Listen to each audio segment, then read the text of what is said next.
బాజర్హత్నూర్ మండల కేంద్రంలో doctor BR Ambedkar గారి విగ్రహానికి వినతి పత్రం అందజేసిన బీఆర్ఎస్ నాయకులు. అనంతరం నాయకులు మాట్లాడుతూ లంగచర్ల రైతులపై అక్రమంగా కేసులు పెట్టి వారిపైన థర్డ్ డిగ్రీ ప్రయోగించి జైళ్లలో నిర్బంధించి రైతన్నల చేతులకు బేడీలు వేసిన కాంగ్రెస్ ప్రభుత్వం నిరంకుశ అవమానీయ అణచివేత విధానాలకు నిరసనగా బీఆర్ఎస్ వర్కింగ్ ప్రెసిడెంట్ కేటీఆర్ పిలుపు మేరకు బోత్ ఎమ్మెల్యే అనిల్ జాదవ్ ఆదేశాల మేరకు రైతులను వెంటనే విడుదల చేయాలని ప్రభుత్వాన్ని డిమాండ్ చేస్తూ బాజర్హత్నూర్ మండల కేంద్రంలో గల డాక్టర్ బిఆర్ అంబేద్కర్ విగ్రహానికి వినతి పత్రాన్ని అందజేసిన బాజర్హత్నూర్ మండల బీఆర్ఎస్ నాయకులు. ఈ కార్యక్రమంలో మండల నాయకులు భూమన్న, రామారావు, వినీల్ మరియు కార్యకర్తలు భారీగా పాల్గొన్నారు.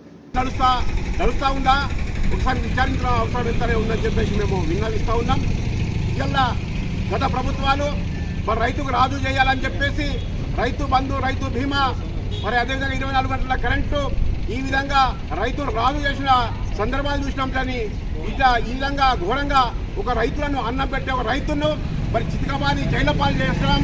ఇది ఎంతవరకు సమంజసం అని చెప్పేసి మేము హెచ్చరిస్తూ ఉన్నాం. కాబట్టి ఇప్పటి నుంచైనా ఖబర్దార్.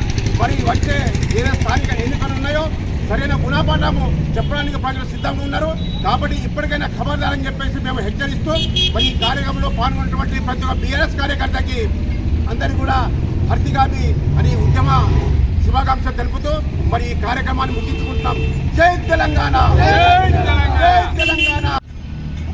తెలంగాణ ప్రభుత్వం ఏదైతే కాంగ్రెస్ ప్రభుత్వం ఉన్నదో మరి ఇలా లగచర్ల సంఘటన మీద పార్టీ ఆదేశం మేరకు కేటీఆర్ గారు, కేసీఆర్ ఆదేశం మేరకు ఇవాళ అంబేద్కర్ గారికి ఒక వినతి పత్రం ఇవ్వాలని చెప్పేసి ఆదేశం జరిగింది. మరి దాంట్లో భాగంగానే నేడు బాజర్హత్నూర్ మండల కేంద్రంలో మరి ఏదైతే రైతులకు వ్యతిరేకంగా పోరాడుతున్నటువంటి బీఆర్ఎస్ ప్రభుత్వ కార్యకర్తలు కానీ నాయకులు కానీ టార్గెట్ చేస్తూ మరి ఇలా రైతులకు బేడీలేసి ఇలా జైల్లో పెట్టినటువంటి విషయాన్ని మనం ఇలా తెలంగాణ ప్రజలు 3 కోట్ల ప్రజల కళ్ళారా చూస్తున్నారు. మరి రాబోయే రోజులలో మరి ఇదే విధంగా కొనసాగితే మరి రైతుల పక్షాన మరి టీఆర్ఎస్ ప్రభుత్వం మరి బీఆర్ఎస్ గవర్నమెంట్ తప్పకుండా కూడా పోరాడుతుందని చెప్పేసి కూడా తెలియజేసుకుంటూ రాబోయే రోజులలో మరి ఎటువంటి రైతు వ్యతిరేక కార్యక్రమాలు చేపట్టేటైతే మరి బీఆర్ఎస్ ప్రభుత్వం తరఫున మరి మేము పెద్ద ఎత్తున ఉద్యమం చేపడతామని చెప్పేసి హృదయపూర్వకంగా మీకు కాంగ్రెస్ పార్టీకి హెచ్చరిస్తున్నాం.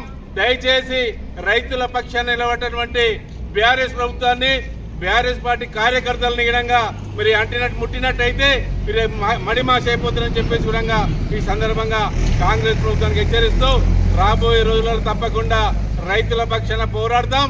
బీఆర్ఎస్ ప్రభుత్వం మరి రైతుల పక్షాన్ని అన్ని విధాలా సహకరిస్తుంది. మరి ఇటువంటి అన్యాయమైన పనులు చేస్తే ప్రభుత్వాన్ని నిలదీస్తామని చెప్పేసి తెలియజేస్తూ సెలవు తీసుకున్నాం. జై తెలంగాణ.